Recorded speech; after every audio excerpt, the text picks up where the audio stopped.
సౌదీలో యజమాని వల్ల చిత్రహింసలకు గురైన అనంతపురానికి చెందిన నిజాం మంత్రి లోకేష్ చొరవతో క్షేమంగా స్వస్థలానికి చేరుకున్నారు. ఉపాధి కోసం సౌదీ వెళ్లిన తనను యజమాని చిత్రహింసలకు గురిచేస్తున్నారంటూ నిజాం నెల రోజుల క్రితం సెల్ఫీ వీడియో విడుదల చేశారు.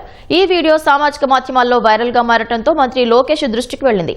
బాధితుడు నిజాం గురించి అనంతపురం పోలీసుల ద్వారా వివరాలు తెప్పించుకున్న లోకేష్ అతన్ని క్షేమంగా తిరిగి స్వస్థలానికి చేర్చారు. ఈ సందర్భంగా ముఖ్యమంత్రి చంద్రబాబు మంత్రి లోకేష్ కు నిజాం అతడి కుటుంబ సభ్యులు ధన్యవాదాలు తెలిపారు.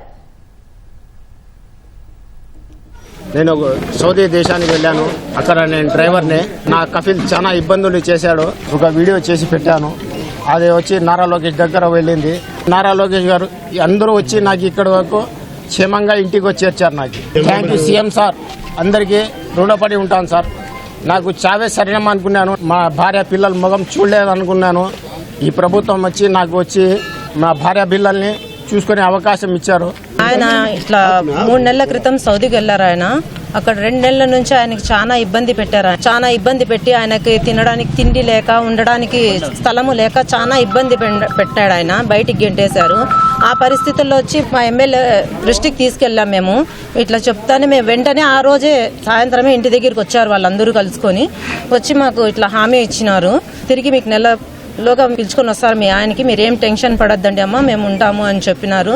చెప్పిన మాట ప్రకారమే ఆయన మాట నిలబెట్టుకున్నారు. నారా లోకేష్ గారికి ప్రతి ఒక్కరికి పేరు పేరున ధన్యవాదాలు.